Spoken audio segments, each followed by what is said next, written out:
എത്ര കാലമായി ഞാൻ ദുആ ചെയ്യുന്നു, നിങ്ങൾ ദുആ ചെയ്യുന്നു, ആ റമളാൻ ഇതാ അടുത്ത ദിവസം വരാനിരിക്കുന്നു.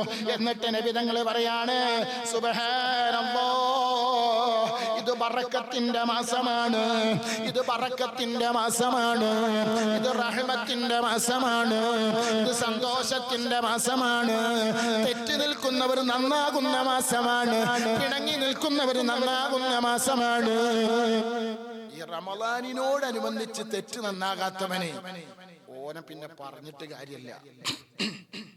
ഇതുപോലെ മുങ്ങി കാക്കച്ച്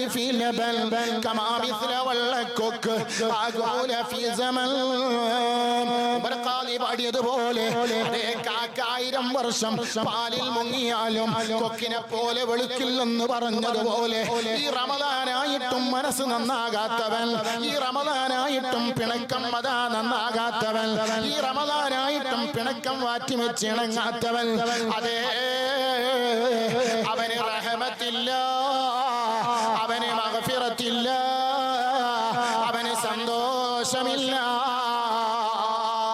അല്ലാഹു എന്നെ കാക്കട്ടെ, നിങ്ങളെ കാക്കട്ടെ, കുടുംബത്തെ കാക്കട്ടെ. എന്റെ പ്രസംഗം കേൾക്കുന്ന, ഈ പരിപാടി കേൾക്കുന്ന ആരെങ്കിലും ആരുമായിട്ടെങ്കിലും തെറ്റി നിൽക്കുന്നുണ്ടോ, പിണങ്ങി നിൽക്കുന്നുണ്ടോ? ഉമ്മ പെങ്ങളെ, നിങ്ങളെ കഅബയുടെ 1000 വട്ടം പിടിച്ചാലും, നിങ്ങളെ ഹജറുൽ അസ്വദ് 100 വട്ടം ചുംബിച്ചാലും, നിങ്ങൾ റൗളയിൽ പോയിട്ട് പൊട്ടിക്കരഞ്ഞാലും, സുബ്ഹാനല്ലാഹ്, അതേ റമളാനിൽ ഉംറയ്ക്ക് പോയിട്ട് ഹറമിൽ പോയി ഇഅ്തികാഫിരുന്നാലും തെറ്റിയിട്ടാണോ നിങ്ങൾ പോയത്, പിണങ്ങിയിട്ടാണോ നിങ്ങൾ പോയത്, നിങ്ങളെ തൊട്ട അയൽവാസിയെ ബുദ്ധിമുട്ടാക്കിയിട്ടാണോ പോയത്, നിങ്ങൾ ഏതെങ്കിലും ഉസ്താദുമാരെ ചീത്ത പറഞ്ഞിട്ടാണോ പോയത്, ഏതെങ്കിലും ഉസ്താദുമാരെ കണ്ണീര് കുടിപ്പിച്ചിട്ടാണോ പോയത്? രക്ഷയില്ല,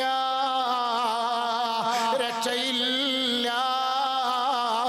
നിന്റെ ഉംറയ്ക്ക് ഫലമില്ല, നിന്റെ ഹജ്ജിന് ഫലമില്ല, നിന്റെ ഇഅ്തികാഫിന് ഫലമില്ല, നിന്റെ സദഖക്ക് ഫലമില്ല.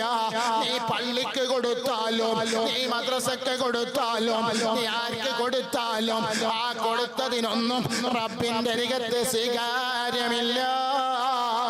പറയുന്നത് ഞാനല്ല, പറയുന്നത് സമസ്തയല്ല, പറയുന്നത് പണ്ഡിതന്മാരല്ല, എല്ലാവരുടെയും നേതാവ്, എന്റെ നേതാവ്, നിങ്ങളെ നേതാവ്, ലോകത്തിന്റെ നേതാവ്, നാളെ റബ്ബിൻ സന്നിധിയിൽ ബേജാറാകും നേരമതിൽ കാരുണ്യത്തിൻ മുത്തിന്റെ കാവൽ ഞങ്ങൾ കേകല്ലാ. വിശ്രമിക്കുന്ന ലോകത്തെ സ്ഥിതിഗതികൾ മുഴുവനും അറിയുന്ന, അതേ കാണുന്ന ലോകത്തിന്റെ മുത്തേ മുഹമ്മദ് മുസ്തഫ തങ്ങളാ പറയുന്നത്, രക്ഷയില്ലല്ലോ മോനെ. അതുകൊണ്ടൊന്ന് നന്നാകണം, നന്നായിട്ട് ഹജ്ജിന് പോക്, നന്നായിട്ട് ഉംറയ്ക്ക് പോക്, നന്നായിട്ട് ഇഅ്തികാഫിലേക്ക്, നന്നായിട്ട് ഖുർആൻ ഓത്, നന്നായിട്ട് അതാ പള്ളിക്ക് കൊടുക്ക്, നന്നായിട്ട് മദ്രസക്ക് കൊടുക്ക്. ആദ്യം നീ ഒന്ന് നന്നാവ്, റഹ്മത്തിലേക്ക് വാ. അല്ലാഹു തൗഫീഖ് ചെയ്യട്ടെ, അല്ലാഹു തൗഫീഖ് ചെയ്യട്ടെ, അല്ലാഹു തൗഫീഖ് ചെയ്യട്ടെ, അല്ലാഹു അനുഗ്രഹിക്കട്ടെ, അല്ലാഹു സന്തോഷത്തിലാക്കട്ടെ. സുബ്ഹാനല്ലാഹ്. അതുകൊണ്ട് പറയാതിരിക്കാൻ പറ്റൂല, സ്വർഗ്ഗത്തിന് 8 കവാടങ്ങളുണ്ട്. അബ്വാബുൽ അബ്വാബിൻ ഫിൽ ജന്നത്തി 8 അബ്വാബിൻ ബാബുൻ യുസമ്മാ. ആ 8 കവാടത്തിലും ഓരോ പേരുകളുണ്ട്. അതിലൊരു കവാടമുണ്ട്, അത് റയ്യാനാകുന്ന കവാടമാണ്, റയ്യാനാകുന്ന കവാടമാണ്. റയ്യാൻ. അല്ലാഹു ബർക്കത്ത് ചെയ്യട്ടെ, നമുക്കൊക്കെ അതിലൂടെ കടക്കാൻ തൗഫീഖ് ചെയ്യട്ടെ. അതിന് ഈ റമളാൻ അല്ലാഹു കാരണമാക്കി തരട്ടെ. മുഅ്മിനീങ്ങളെ, എല്ലാവരും ഒന്ന് മനസ്സ് അല്ലാഹുവിലേക്ക് മടക്കുക. നമ്മള് വെറുതെ നിസ്കരിച്ചിട്ടോ വെറുതെ നോമ്പൊറ്റിട്ടോ ഒരു കാര്യമല്ല.